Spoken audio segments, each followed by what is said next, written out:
welcome back to my YouTube channel. Di video kali ini teman-teman, ini spesial ya, karena kita akan membahas tentang satu pekerjaan di perbankan. Nah, di video kali ini kita akan membahas tentang teller. Buat teman-teman yang ingin tahu lebih lanjut bagaimana teller itu bekerja, prosesnya, tonton video ini sampai habis teman-teman ya.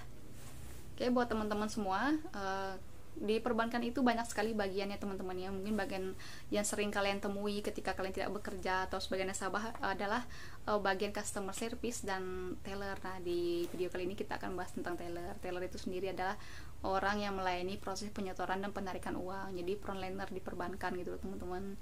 Biasanya pekerjaan teller ini yang pertama di awal hari pagi-paginya dia akan minta penerimaan kas seperti itu ya. Dia meminta kepada kasana atau brankas. Nanti biasanya di posisi ini kan ada head tellernya, jadi dia minta berapa jumlah yang dia perlukan setiap harinya untuk transaksi dia gitu. Kalau kalian udah terbiasa di teller, nanti kalian juga akan tahu limit yang biasa kalian pakai gitu loh, jumlahnya untuk transaksi kalian sehari-harinya. Jadi biasanya teller ini akan minta pecahan uang dari Rp100 sampai Rp100.000 itu berapa lembar transaksi setiap hari teman-teman ya. Ketika kalian udah minta, nanti kan akan divalidasi oleh head tellernya seperti itu, yang pegang berangkas teman-teman ya, untuk di ACC seperti itulah. Kemudian baru kalian bisa melakukan proses validasi. Jadi pastikan validasi kalian sama ya dengan yang kalian minta teman-teman ya. Karena kalau udah menyangkut sistem ini kan kita nggak boleh salah ya. Kalau salah sedikit kita kan menambah banyak pekerjaan kita sendiri gitu loh. Jadi retailer ini kan pekerjaannya simple ya, penyetoran dan penarikan, semua ini berhubungan dengan uang. Jadi biasa kalau penyetoran aja kita bahas dulu ya teman-teman ya. Penyetoran, orang akan datang yang nyetorkan uangnya ke bank gitu kan.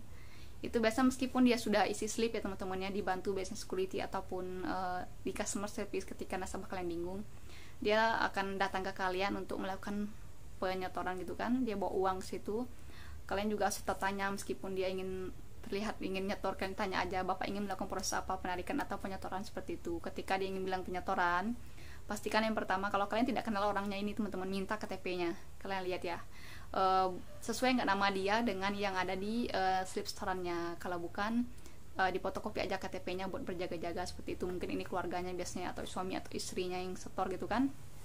Kalian minta aja fotokopi KTP dia kan, kalian fotokopi, kalian pinjam gitu. Setelah kalian lihat slip dia, pastikan ya teman-teman, ini yang penting di slip itu tidak boleh ada coretan. Yang kedua, tidak boleh ada penebalan huruf. Yang ketiga, pastikan semua form yang pentingnya itu diisi, apalagi tanda tangan ya teman-teman ya. Jangan ada yang terlewatkan. Nah, setelah ini misalnya dalam kasus ini misalnya ada tanda tangannya yang coretan gitu kan di huruf atau angka, atau penebalan dalam huruf dan angkanya tersebut, minta orang ini untuk menandatangannya. Daripada kalian menyuruh dia untuk mengisi slip setoran lagi, minta aja tanda tangan itu diperbolehkan seperti itu. Setelah ini selesai teman-teman, biasa kalian akan hitung uangnya dulu. Terima uang, kalian hitung ya. Kalau kalian tidak kenal orangnya, kalian bisa cek dulu kondisi uangnya di mesin untuk pengecekan uang itu palsu atau bukan ya teman-teman ya. Seperti itu. Terus baru kalian bisa hitung uangnya. Ketika kalian menghitung menggunakan tangan ataupun mesin, sekalian aja kalian merapikan uangnya. Jadi kepala itu harus kalian samakan dengan kepala, ekor uang di ekor uang seperti itu ya. Ini akan memudahkan kalian bekerja nanti di sore hari. Tadi kalian tidak perlu merapikan lagi di sore hari, karena kalian bekerja sambil merapikan itu akan mempermudah, mempersingkat waktu kalian bekerja di sore hari teman-teman ya. Kalau kalian tidak kenal dengan orang misalnya yang menyetor ini teman-teman, kalian nggak kenal nih, dia setor uang ke situ kan, nasabah bank ini kan banyak ya. Kalau kalian curiga gitu, kalian bisa untuk dia, apalagi kalau dia, ini penting nih, dia setor uang dalam jumlah yang banyak tiba-tiba ya teman-teman ya. Sebenarnya awalnya tuh dia tuh nggak pernah setor banyak, ataupun dia tidak pernah melakukan penyetoran. Kalian bisa menyuruh dia untuk mengisi form APU PPT ya. Biasa di perbankan ini ada untuk limit orang yang menyetor seperti dana mencurigakan seperti itu ya. Isi form itu ya teman-teman ya, jangan lupa. Kemudian kalau misalnya setelah kalian selesai melakukan penghitungan uang, kalian akan menginput yang namanya di sistem. Di sistem ini teman-teman pastikan nama, segala angkanya, kemudian dan juga inputan kalian, angka yang kalian setor itu harus sesuai dengan slipnya teman-teman ya. Jadi nanti ketika kalian validasi tidak akan terjadi kesalahan. Setelah teman-teman validasi, pastikan lagi kalian menceker apa yang kalian kerjakan tadi. Jadi kalian harus cek ini sama tidak dengan sistem dia tulis. Kalian harus checker bener-bener ya teman-teman ya, sebelum kalian memberi kepada nasabah. Jangan terburu-buru ya, pelan-pelan saja kalau di teller ini gitu loh. Itu tips dari saya. pekerjaan teller itu setiap hari seperti itu aja kalau di penyetoran ya. Mungkin ada lagi yang misalnya proses nggak cuma setor biasa tabungan ya, dia setor deposito ataupun pemindah bukuan, transfer, itu sama aja teman-teman prosesnya gitu loh. Kalian harus hati-hati aja dalam bekerja. Kemudian kita akan lanjut ke proses penarikan. Tadi udah penyetoran teman-teman ya. Kemudian pekerjaan teller itu adalah penarikan. Jadi semua penarikan uang akan terjadi di teller. Teman-teman akan biasanya menerima slip penarikan yang teman-teman dari nasabah itu, pastikan tidak ada yang salah satupun. Yang ini kalian nggak boleh toleransi ya kalau penarikan ini ya slipnya ya. Kalau dia salah tulis atau penebalan minta, dia ganti slip lagi. Jangan mau ditandatangan atau apa gitu ya, pastikan aja ganti slip baru seperti itu ya, ganti slip baru seperti itu. Karena itu akan, kalau kalian tidak melakukan hal ini, akan memperlambat dan menyulitkan kalian dalam pekerjaan kalian nanti ya. Setelah proses penarikan itu teman-teman, pastikan orang yang menyetor orang yang menarik itulah orang yang sama. Jangan kalian ingin diwakilin gitu loh. Ini istri saya mau nyetor buat istri saya, nggak boleh. Stop yang seperti itu ya. Kalian harus benar-benar dalam penarikan ini menjaga pekerjaan kalian dan perusahaan kalian gitu loh, seperti itu. Pastikan orang yang sama yang menarik teman-teman, minta KTP mereka, meskipun kalian udah kenal, minta aja KTP-nya gitu loh. Seperti itu untuk kalian fotokopi ya teman-teman ya, data kalian seperti penarikan. Ketika dia melakukan penarikan teman-teman, meskipun misalnya kalian tidak minta KTP, dia lupa gitu kan, di sistem itu kan kalau di teller itu ada namanya spesimen ya. Jadi ketika orang buka tabungan ada spesimen tanda tangan tuh. Sebelum kalian memvalidasi, terima uang terus kalian validasi itu, kalian cek spesimennya ya. Nggak boleh tanda tangan itu berbeda dengan yang ada di komputer kalian, seperti itu, harus sama. Nah kalau berbeda, kalian boleh mencurigai orang ini, atau kalian misalnya udah kenal, suruh dia ganti slip aja, alasannya seperti itu ya teman-teman ya. Jadi setelah penarikan ini kalian akan menghitung uang di situ juga sama seperti penyetoran tadi, mau pakai mesin ataupun pakai tangan sebagai teller ya teman-teman. Nanti setelah selesai kalian akan cetak buku, kalian kembalikan kepada orang tersebut seperti itu ya. Meskipun dia menarik uangnya dia, tabungan dia, katakan aja terima kasih kepada mereka. Jangan lupa ya Pak ya, nanti Bapak bisa melakukan penyetoran lagi dana ke tempat kami, seperti itu ya pelayanan. Berikanlah pelayanan yang terbaik kepada nasabah kalian sebagai teller ya, karena pengalaman saya juga, meskipun saya bekerja di perbankan teman-teman, saya pernah melakukan penyetoran ke perbankan lain ini ya. Ada juga teller yang kita tarik, mereka hanya kasih uang dan buku, dah gitu aja gitu. Mereka nggak katakan terima kasih. Saya nggak tahu kenapa mereka memberikan pelayanan seperti itu ya teman-teman ya. Orang kalau kita memberikan pelayanan itu, orang akan malas lagi gitu loh untuk menyetorkan kembali, meskipun dia tarik, saya malas lah, tellernya tidak bagus, tidak ramah, seperti itu. Berikanlah senyuman kalian dan pelayanan kalian terbaik ya teman-teman kalau kalian bekerja sebagai teller, seperti itu ya.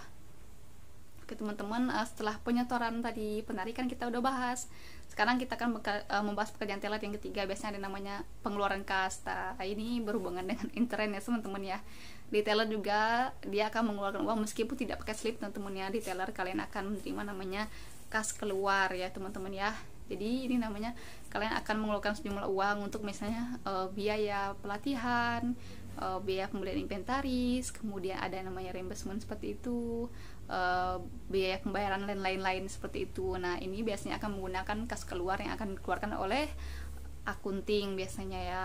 Jadi dia akan memberikan kalian seperti kas keluar itu seperti apa ya, bukan slip si nota seperti itu yang akan kalian validasi. Pastikan kalian juga itu, meskipun pekerjaannya lah permintaan dari teman-teman kalian di orang dalam situ, dalam bank sendiri, perhatikan proses validasi kalian ya harus sama gitu.